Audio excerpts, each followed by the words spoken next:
Tem um outro telescópio muito legal que a NASA vai lançar, que é o Telescópio dos Mundos Habitáveis.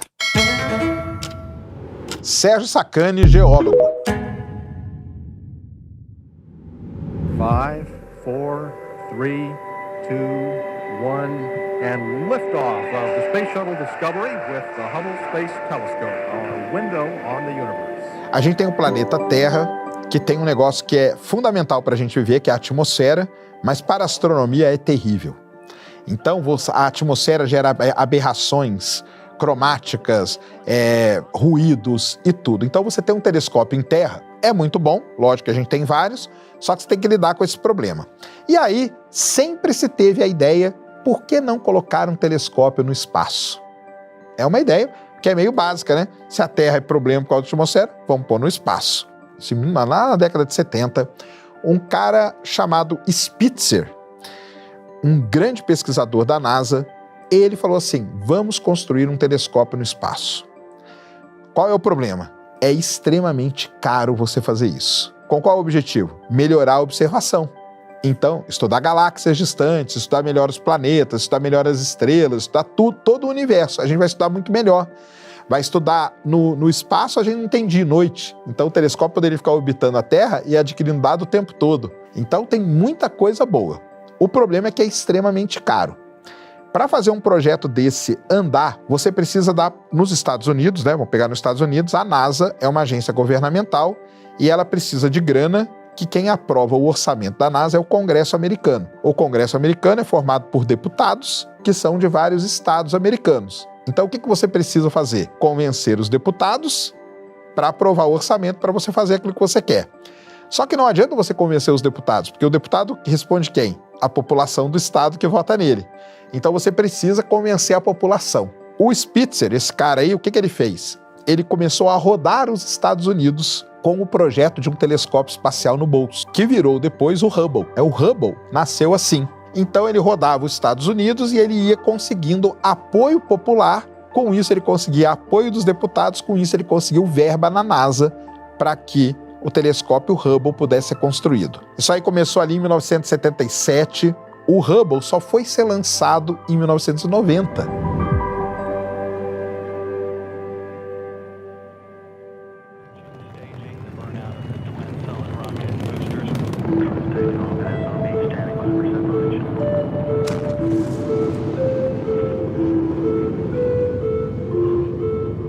Ele é um telescópio que vê o universo no que a gente chama faixa visível do espectro. Então você tem um espectro eletromagnético que vai lá, ultravioleta, azul, laranja, vermelho, infravermelho, ondas de rádio, raios gama, tal. Isso é o espectro. Por que isso é importante para a astronomia? Porque eu observo um objeto num determinado comprimento de onda, eu vou entender uma parte do objeto.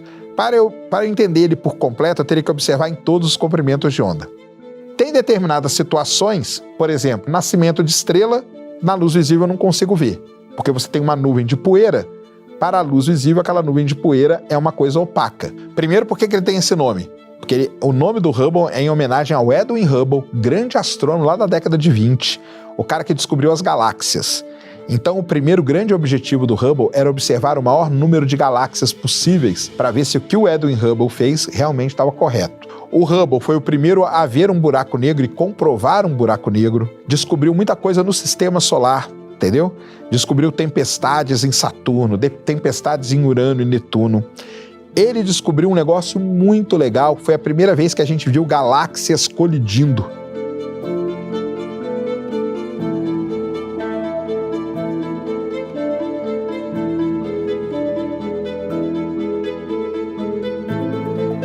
Foi o primeiro a ver um efeito muito importante chamado lente gravitacional, um grande aglomerado de galáxias, uma grande concentração de massa, que acaba, com isso, você consegue ampliar o poder do seu telescópio.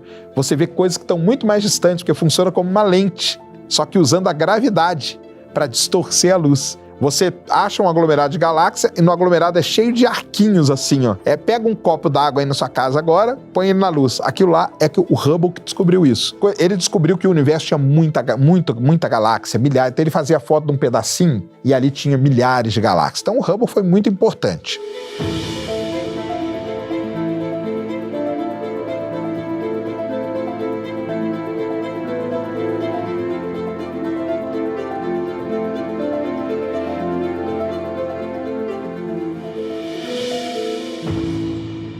Mas logo depois que o Hubble foi lançado, o pessoal começou a pensar num próximo telescópio.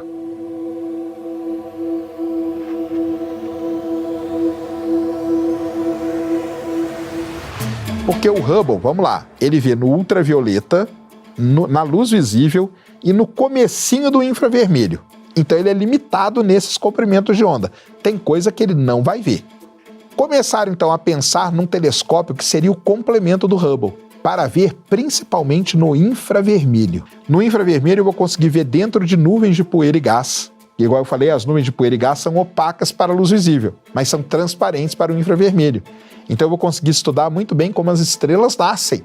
O universo está em expansão. Quanto mais longe eu vejo coisas no universo, essas coisas estão indo para o vermelho. E quanto mais longe, elas vão para o infravermelho. Então, galáxias muito, muito distantes, só um telescópio no infravermelho é que pode observar. Então, pensaram nisso e criaram um projeto chamado Next Generation Space Telescope.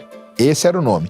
Isso aí, o ano é 1996. Esse projeto passou por algumas revisões e aí, ali em 2001, decidiram que 10 metros era muita coisa e fecharam em 6,5 metros. Em 2002, esse nome era muito esquisito, Next Generation Space Telescope. Resolveram renomear esse telescópio. E é aí que deram o nome para ele de James Webb.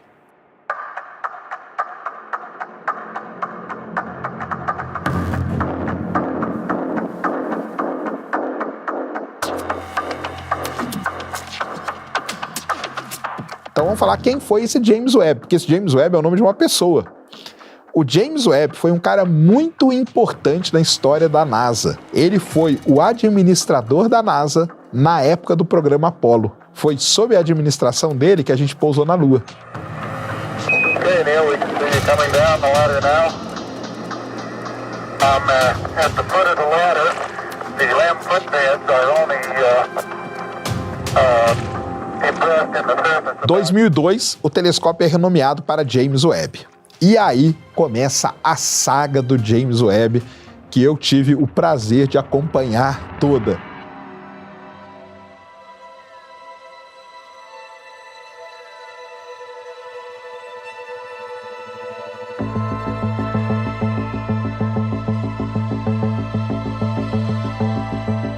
Em 2003, o James Webb ele é passado para uma empresa chamada Northrop Grumman.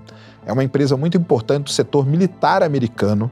Ela lida também com o setor espacial, ela constrói satélites e tudo. E ela falou assim, eu vou construir o James Webb.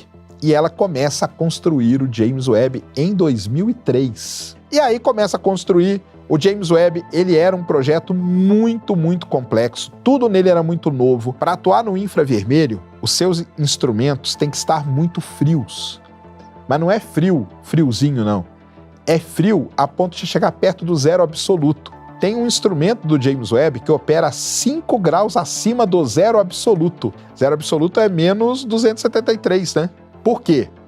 Infravermelho é o comprimento de onda, é a radiação térmica que a gente chama. Se você tem um equipamento aqui, uma câmera, a câmera que está me filmando agora, ela está gerando calor. Esse calor aí já ia ferrar todo o dado adquirido pelo James Webb. Então, o equipamento tem que ficar muito frio, tem que ficar em estado criogênico, que a gente chama. Então, tiveram que desenvolver toda uma tecnologia para isso.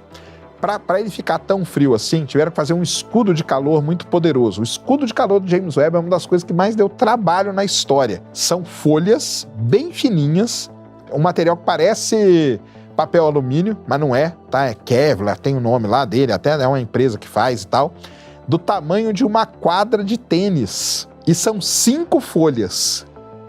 Lembrando que essas folhas iriam ser abertas no espaço de forma automática.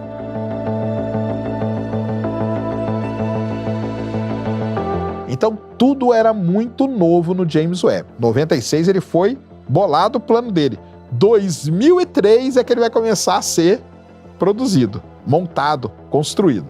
E aí começa a passar por vários e vários problemas. O James Webb ele teve... Como o projeto era muito caro, era muito complexo, ele passou por várias revisões, ele teve a ponto de ser cancelado várias vezes. Em 2011 foi um momento ali, auge de tudo isso, chegaram a fazer votação para cancelar ou não o James Webb. O problema é que já tinha gasto grana pra caramba. Salve, salve amigos da astronomia em todo mundo! No programa de hoje vamos ver que o lançamento do telescópio espacial James Webb foi adiado para março de 2019. Notícias não muito boas sobre o telescópio espacial James Webb. Foi definida uma nova data de lançamento. A data de lançamento agora é maio de 2020. E as notícias não são boas. Já vou dar logo de cara aqui para vocês. O James Webb agora vai ser lançado no dia 30 de março de 2021. Absolutamente não haverá lançamento do James Webb em março de 2021. No final, o James Webb custou 10 bi de dólares. Teve problemas muito interessantes, tá? Então, por exemplo, esse escudo de calor, várias vezes quando foram abrir, ele rasgava. Várias vezes. Não foi uma vez só não, foram várias. Vai lá, faz tudo de novo. Mais atraso. Atrasa mais não sei quanto tempo. Uma vez, para fazer esses motorzinhos ligar, tem que ter energia. Ligaram ele na tomada. Só que ligaram na tomada errada. Queimou os motorzinhos todos. Queimou. Ligou o 110 no 220. Queimou. Entendeu? Pegaram o James Webb uma vez e colocaram ele numa máquina para trepidar, para simular o lançamento dele. Na hora que tiraram ele, tinha um monte de parafuso solto. O que fizeram? Larga a mão, cara. Esse parafuso aí não vai servir para nada. Não caiu nada, deixa aí, deixa quieto. E ele foi passando por tudo isso.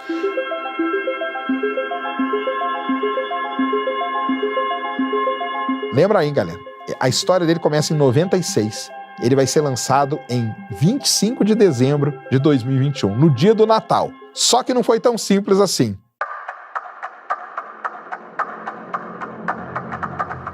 Ele foi lançado da Guiana Francesa, a bordo de um foguete europeu chamado Ariane 5, e ele foi produzido lá na Califórnia. Então ele viajou da Califórnia até a Guiana de barco. Quando ele chegou na Guiana, colocaram ele lá no lugar. Quando ele estava lá, preso, soltou uma cinta que prendia ele. Quase que o James Webb, isso foi dias antes dele ser lançado, cara. Quase que dias antes do James Webb ser lançado, ele é destruído. Porque essa fita soltou e o telescópio podia cair. Mas dia 25 de dezembro, no dia do Natal, lá na Guiana Francesa, o James Webb foi lançado finalmente, foi para o espaço. Unité, top! 3, 2, 1, ligou,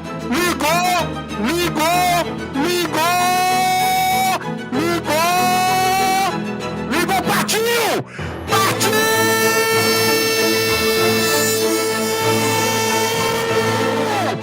Vai, James Webb!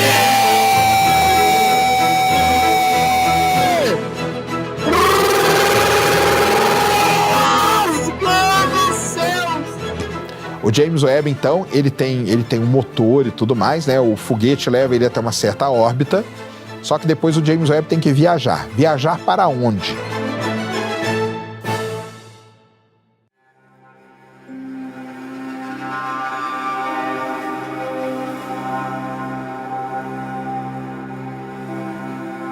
O James Webb, por conta do lance do infravermelho, de ficar criogênico e tal, ele não poderia ficar aqui, porque aqui é muito quente ainda para ele. Existem pontos de equilíbrio gravitacional que a gente chama pontos de Lagrange. O que quer dizer esse ponto? Se eu soltar um negócio ali, o objeto não cai nem para o Sol, nem para a Terra, nem para a Lua. Ele fica meio que em equilíbrio naquele ponto. Existem 5 pontos de Lagrange. O James Webb foi levado para um desses pontos, chamado ponto de Lagrange L2. É um ponto de equilíbrio gravitacional entre a Terra e o Sol, só que ele não fica parado. Ele tem que ficar se movimentando para ficar orbitando aquele ponto. Esse ponto fica a 1,5 milhão de quilômetros da Terra. O James Webb foi lançado dia 21 de dezembro e ele demorou um mês para chegar nesse ponto. Ele foi viajando, ele tem um motor, ele ligou o motor e foi embora, viajando no espaço, sozinho, até chegar nesse ponto. Chegou nesse ponto, ele entrou em órbita desse ponto. Era uma tensão, agora vai dar problema, agora vai dar errado, agora não vai ter como, agora vai ferrar. Para ele poder caber dentro do foguete, ele foi todo dobrado. Então, durante um mês, Nessa viagem toda, a gente acompanhou todo o desdobramento do James Webb. Então, ele abriu umas hastes e tal. Lembra do escudo de calor? Que eu falei que toda vez que abria aqui na Terra rasgava? Agora a gente abriu no espaço. Se rasgasse, acabou. Era 10 bilhões jogado fora. Cada folhinha dessa que foi aberta, a gente acompanhava praticamente ao vivo. Cada folhinha dessa que era aberta era um momento de tensão, cara. Agora vai. Bom, abriu. Abriu a terceira, abriu a quarta, abriu. Conseguiram abrir. Depois que abriu, você teve que tensionar ela. Então, tudo isso, era momento. Vai tensionar, vai rasgar. Tensionou, não rasgou. Opa, não rasgou. O espelho do James Webb, o espelho do Hubble, ele tem 2,5 metros e é uma peça de vidro única, de 2,5 metros de diâmetro. O James Webb não, são 18 segmentos que formam o espelho dele de 6,5 metros.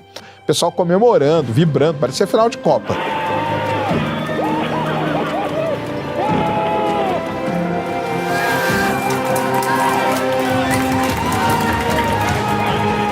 Porque abriu o James Webb sem dar problema, porque podia dar vários problemas nisso aí. O pessoal falava que tinha 300 e não sei quantos pontos críticos para dar problema no James Webb, quando ele foi lançado, mas não deu em nenhum. Outra coisa importante, lembra que eu falei que o equipamento tinha que resfriar? Nessa viagem, o equipamento começou a resfriar e a gente acompanhava a temperatura também caindo. Um dos equipamentos dele, que é o instrumento do infravermelho médio, ele tinha que chegar a 5 graus acima do zero absoluto. E ele chegou numa boa também. Então o James Webb demorou 1 mês para chegar lá no ponto de Lagrange.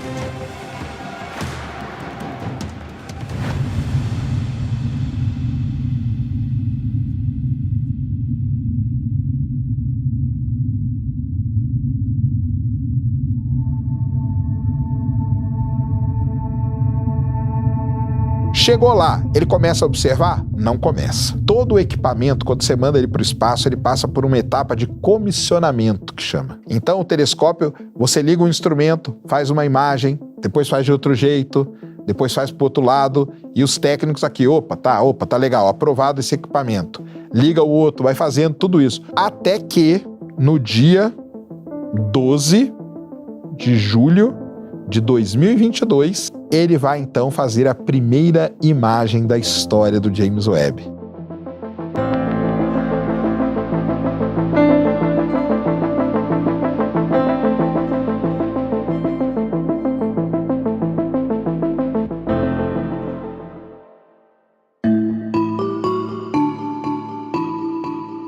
E a partir dali ele começou então a trabalhar. Então o James Webb, ele está, olha só, hein? Vamos lembrar da historinha? 1996. Ele começa a trabalhar efetivamente em julho de 2022. Acabou de fazer 2 anos que ele está trabalhando no espaço. O James Webb, ele funciona da seguinte maneira, pessoal. Eu posso observar no James Webb? Até posso. Só que para isso eu tenho que fazer um projeto. Eu tenho que estar ligado a uma universidade, a um centro de pesquisa. Eu escrevo um projeto. Quero observar o planeta Júpiter, por exemplo. Por quê? Porque eu quero estudar lá um tipo de nuvem assim assado para não sei o quê. Eu mando isso para uma instituição. Essa instituição vai receber projetos do mundo inteiro. Aprovou meu projeto entra numa fila. Então o James Webb, ele funciona por projeto. Ele não é um telescópio que está vasculhando o céu sem parar. Ele só observa objetos que são colocados nesses projetos. Quando você escreve o projeto, você tem que falar qual instrumento que você vai usar, qual filtro que você vai usar, por quanto tempo que você vai observar o objeto, tudo isso tem que estar detalhado no projeto. Ele foi lançado com quais objetivos? Estudar um período do universo chamado Era da Reionização.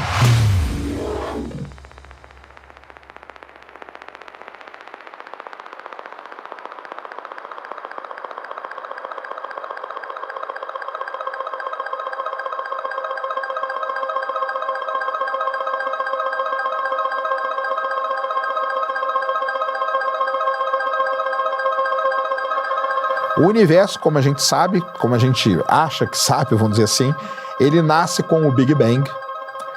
Então você tem muita energia ali, você tem um período que ele cresce muito, altamente energético.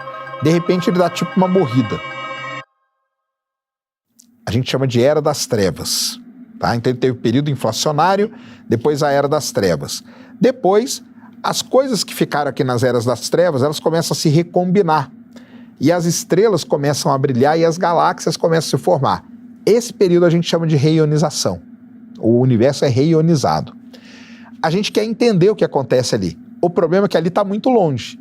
Como ali está muito longe, está muito desviado para o vermelho, a ponto de chegar no infravermelho. Então, o principal objetivo do James Webb é tentar descobrir galáxias nesse período aqui. Nós estamos olhando coisa que aconteceu há mais de 13 bilhões de anos atrás, lá pertinho do início do universo. Esse é um objetivo dele, é entender o início do universo, como que se formaram as primeiras estrelas e as primeiras galáxias do universo. Pela conta que a gente faz com as evidências que a gente tem, esse início do universo aconteceu há 13,8 bilhões de anos atrás. O máximo que a gente pode chegar é onde o James Webb está chegando, que é no comecinho desse período da reionização. Quando o James Webb foi lançado, isso é uma coisa muito legal. Aliás, quando ele começou a trabalhar, ali em julho de 2022, saíram, acho que em uma semana, 4 ou 5 recordes de galáxia mais distante. Porque o que aconteceu? Os projetos, lembra que os projetos que eu falei? Eles começaram a rodar, os resultados começaram a ser entregues e o pessoal começou a publicar. Aqui a galáxia mais distante e tal. Depois foi revisar isso, não era bem assim e tal, não sei o quê. O outro objetivo do James Webb, muito importante, lembra do nascimento das estrelas? Que são as estrelinhas que nascem daquelas nuvens? O Hubble não consegue ver, mas o James Webb consegue ver lá dentro.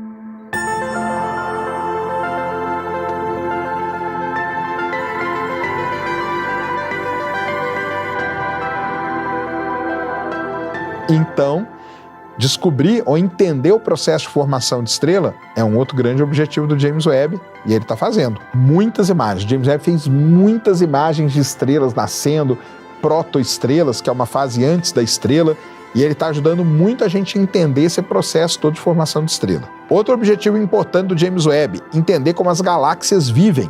Os astrônomos dividem o universo em setores com relação à idade. O iniciozinho do universo a gente chama do amanhecer cósmico.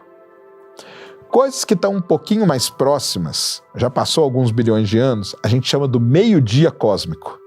Cosmic Noon, que eles chamam. E as coisas mais próximas de nós aqui a gente chama de universo próximo, entendeu? Então é assim que a gente divide. O James Webb, ele quer observar galáxias, muitas em todos esses períodos, porque aí nós vamos entender, a gente faz uma timeline da vida da galáxia, como que ela nasce, como que ela vive até chegar ao dia de hoje. Então esse é um outro grande objetivo do James Webb, e já tem muita coisa também, porque os equipamentos dele para fazer imagens são excelentes, cara, e fazem imagens no infravermelho, coisa que a gente não tinha antes. O James Webb, ele não é um substituto do Hubble, mas ele é um complemento do Hubble. O Hubble vê ultravioleta, visível e comecinho do infravermelho, e o James Webb completa. A faixa do infravermelho ela é dividida em infravermelho próximo, médio e distante. O James Webb vê o próximo e o médio. Falta o distante. Precisamos de um telescópio para vir aqui agora. E é assim, você vai completando o espectro. E é assim que nós vamos entender muito bem tudo que a gente vê.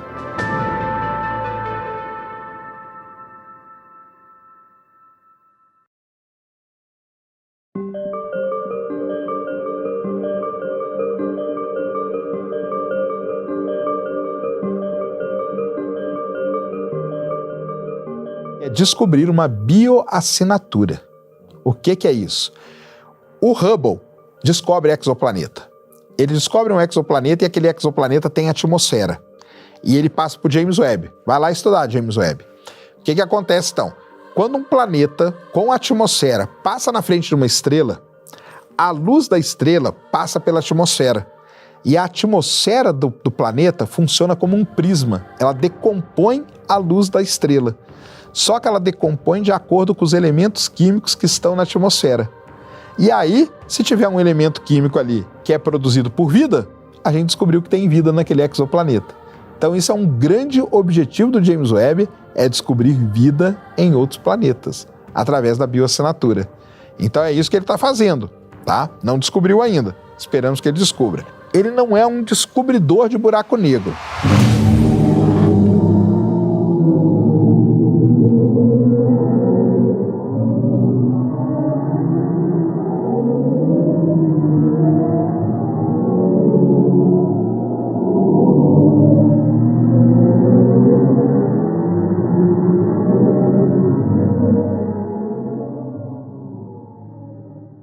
Mas ele está estudando muito buraco negro, porque ele está descobrindo nessas galáxias distantes que você tem buracos negros ali.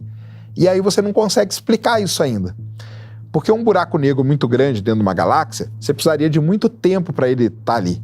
Só que ele está descobrindo buracos negros lá no início do universo. Aí os astrônomos estão tentando bolar aí as ideias do que acontece. Pode ser que esses buracos negros tenham se formado de uma maneira diferente do que a gente pensa. Pode ser que eles nasceram já muito grandes. Porque a ideia de buraco negro é que ele nasce pequenininho e um buraco negro vai batendo com o outro e com isso vai crescendo até chegar nesses grandes. Mas pode ser que esses grandes já nasçam muito grandes, a semente deles já sejam coisas muito grandes e que dão origem a eles. A NASA tem vários telescópios espaciais aí na próxima para lançar. Ela tem um muito legal chamado Nancy Grace Roman, e aqui vale um adendo nesse nome. Nancy Grace Roman, esse nome é o nome de uma mulher. Lembra lá no começo que eu falei do Spitzer? O Spitzer foi o cara que viajou aos Estados Unidos, mas dentro da NASA tinha que ter alguém que bancasse a ideia dele. E tinha. E era essa mulher. A Nancy Grace Roman, ela é conhecida no mundo como a mãe do Hubble. Porque foi ela que dentro da NASA bancou a ideia do Hubble.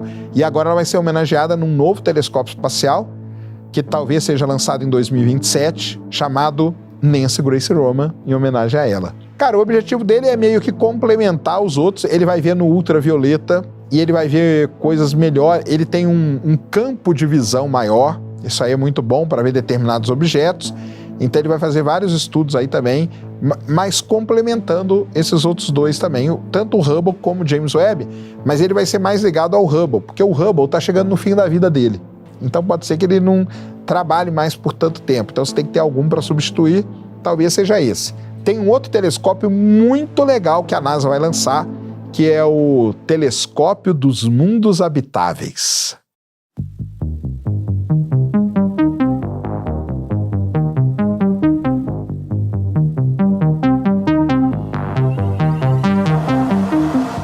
Esse telescópio, ele vai jogar uma flor no espaço, como se fosse uma flor. É muito legal a imagem dele. Ele vai jogar uma sonda. Essa sonda vai abrir um leque, igualzinho uma flor. Para quê? Ela vai tampar a luz da estrela e esse telescópio vai tentar ver planetas bem pertinho dessas estrelas. Planetas que estejam na zona habitável, igual a Terra está na zona habitável do Sol.